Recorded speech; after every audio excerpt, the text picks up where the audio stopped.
То есть еще раз. Так, сейчас идет запись. Даете ли вы добровольное разрешение на записи, на комментарии, которые потом будут опубликованы? Да, даю. Даете. Как вас зовут, имя, фамилия, отчество, год рождения? Рахманкулов Рафик Рушанович.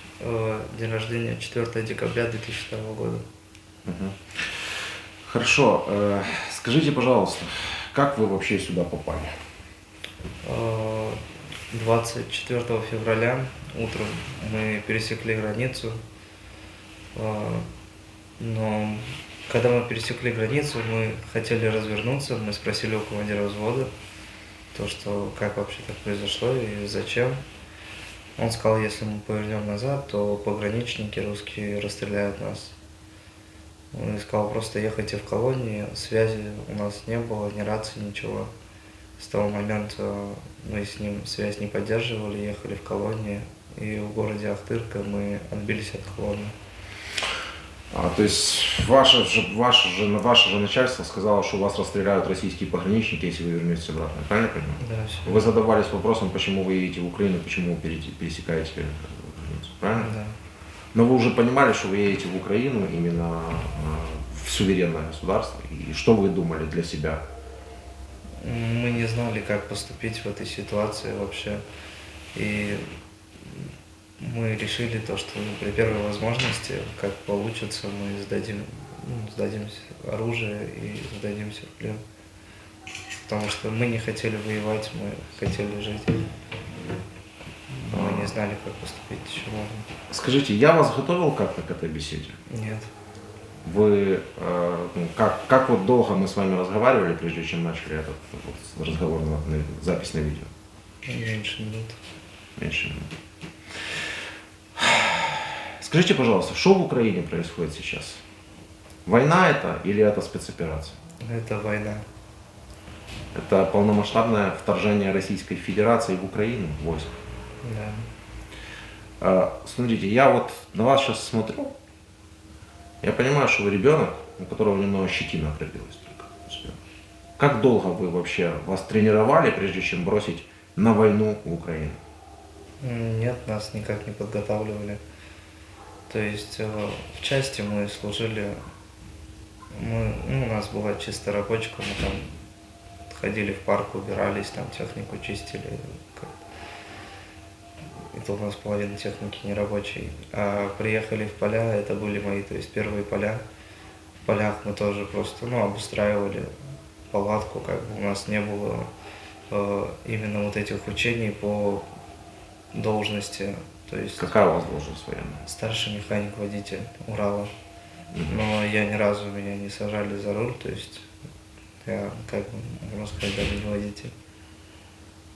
Объясните, как такое может вообще быть? Старший водитель Урала, который ни разу не был за рулем Урала. Как это? Кто вы поехал? Кем вы поехали сюда? Я был пассажиром просто в машине. У пассажира был автомат? Да. Автомат Калашникова? Да. Сколько раз вы стреляли с автомата Калашникова до того, как поехать в Украину? До того, как поехал, 2 раза на стрельбах и на КМБ 1 раз 6 патронов. 2 раза на стрельбах и Сколько 1 раз на патронов? КМБ 6 патронов. На КМБ вот 6 патронов, а на стрельбах по 3 рожка, по-моему, я выстрелил. По 3 рожка, да, это много. Ну и вы как бы готовы были морально к тому, что вот здесь произойдет? Нет, я не был готов к этому. Вы понимаете, что и вы, и такие как вы, это просто вот их просто бросают массово, как пушечное мясо. Ну, то есть вы к этому не готовы, вы ничего не знаете, вы не знаете даже, что происходит. Вас просто везут массой просто для того, чтобы уничтожить. Вот вам повезло просто, что вы попали в плен. Вы это понимаете? Да, я думал об этом. Рафик, если бы сейчас была та же самая ситуация, вы все знаете наперед, что бы вы сделали в той ситуации, когда вас вот отправляют в Украину? Я бы еще, думаю, ночью, когда нас поставили в колонну, скорее всего, выпрыгнул из машины, остался бы там, в лесу. И когда все уехали, я бы просто вернулся в палатку. Что вы посоветуете другим гражданам России, молодым хлопцам, которых вот сейчас вот отправляют в Украину? кажется, надо собраться все вместе и просто сказать, что ну, никто не пойдет. Потому что даже офицеры, как бы, они многие знают, как бы, куда они едут сами, отправляют также людей. Но они никак не пытаются это остановить. Я понял. Скажите, пожалуйста, много ли националистов вы здесь нашли под маркой поиска которых вот вы ехали сюда? Нет. Ну, вообще, то есть, как сказать, я не знал, куда я еду. И, ну, вот как мне сказали уже, когда я узнал, с какой целью нас пустили, то есть я не видел как бы ни одного националиста. А кто это такие вообще? Как вы думаете? Ну, как сказать, это, ну, вот, допустим, люди, которые вот просто, ну, к этой нации, ну, относятся плохо, то, что вообще, ну, не переносят. Ну, Какой нации? Ну, вообще, ну, слово националист, в смысле, я так понимаю этот смысл. Ну, вообще получается то, что как русские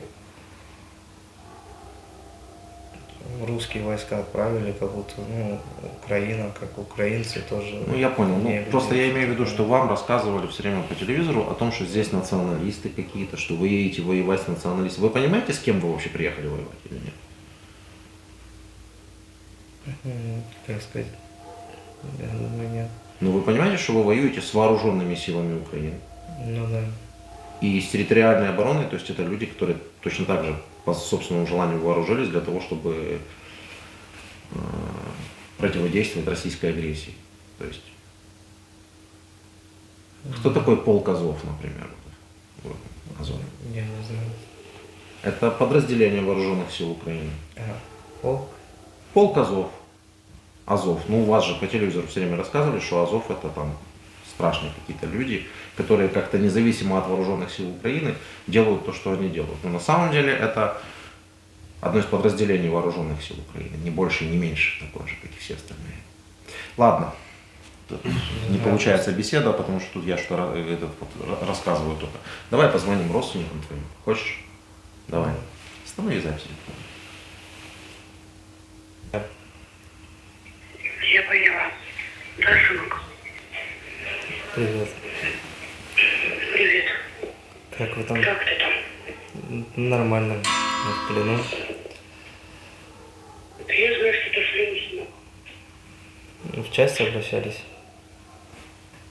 Да, ну, что ж, про оборону, в частности. Еще раз.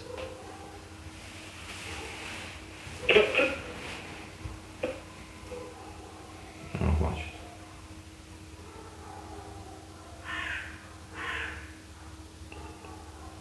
Блин, мам, связь плохая, вообще не слышно.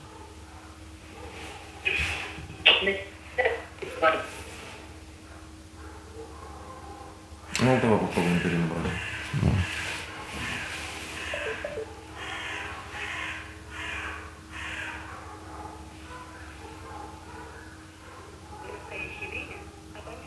То не связи. Ну, это там связи. Да. Давай еще один номер. Есть еще какие-то номера, да? Да, отец на работе должен быть. 70. 37, Что такое 37? 7 937, 937. 811, 01 60, 811. 01 63.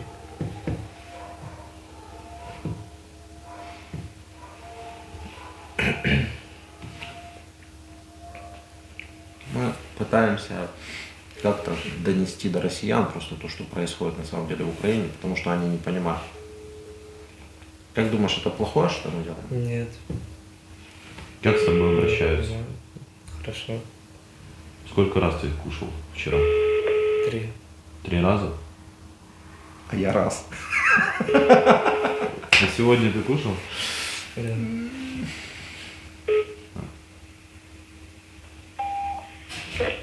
Попытка дозвониться до абонента, который пока что не успел открыть.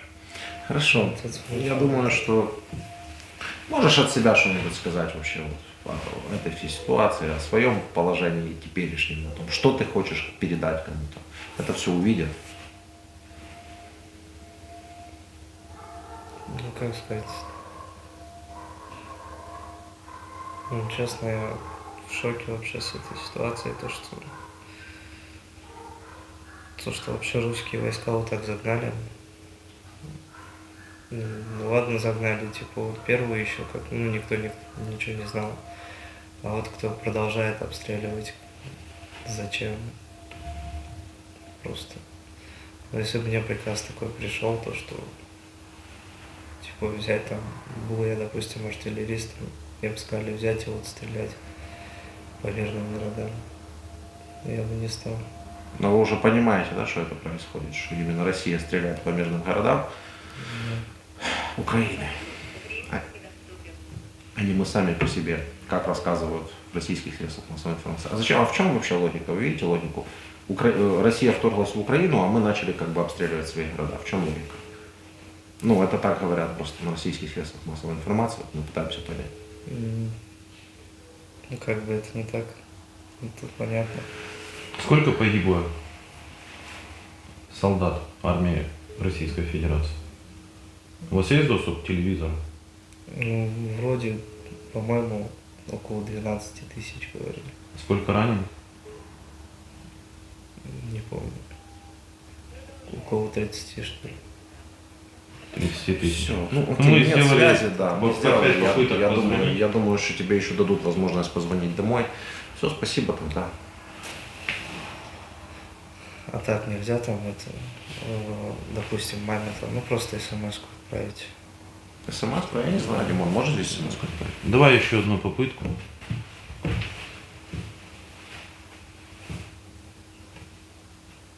Ну, у ваших связей нету. То есть телефона выключен.